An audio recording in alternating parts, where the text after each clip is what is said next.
Hey there, how you doing? Lord Spoda here. Hey, I just read an interesting article about a guy from Austria named Lars Thomsen. Now he's a futurist. Okay, yeah, I know, futurists are full of BS most of the time. I got it. But he made some interesting points about the electric car. He believes that electric cars are such a disruptive technology that by the year 2016 they will change our behavior. Basically, he's saying that in 2016, the decline of the gas combustion engine will begin, and we'll start switching to electric cars. He thinks that by 2016, we'll be building, power stations across our country and the world, and that even hybrid vehicles will start going away. Now, he uses some interesting examples I found interesting. First one, Nokia. Now, if you remember, in 2004, 2005, Nokia dominated the world mobile phone market. And, just a little flip phone, basically, and it was just a phone. I think it would text, too.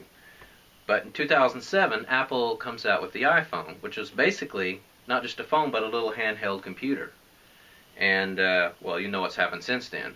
Here it is 4, 5, 6, 7 years later, and Android and Apple phones dominate the market. We basically carry around little computers that talk on the phone. In fact, our kids, our 12, 13-year-old kids carry around computers in their hand that are more powerful, 10 times more powerful than the computers we would buy in '99.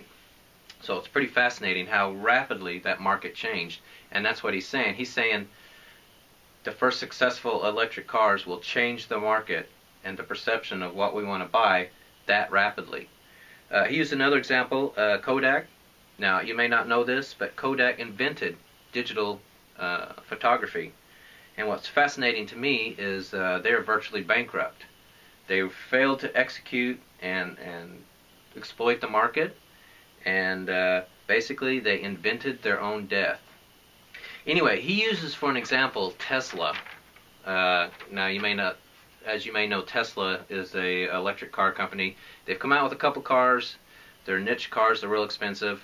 The Roadster, a sports car, $110,000. But for an electric car, it's pretty impressive. It does 0 to 60 in under 4 seconds, and will go about 240 miles on a single charge, which is pretty equivalent, or close to equivalent, to a gas engine.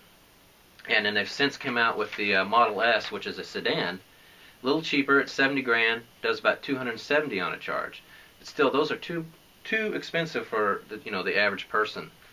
However, they intend on coming out with an affordable car called, it's codenamed Blue Star, and it's going to cost under $30,000, and it'll do close to 300 on a charge. So when that car comes out, it's going to be a car that is affordable to a much bigger segment of the population. So it'll be interesting to see if people will start buying that car and jumping on it.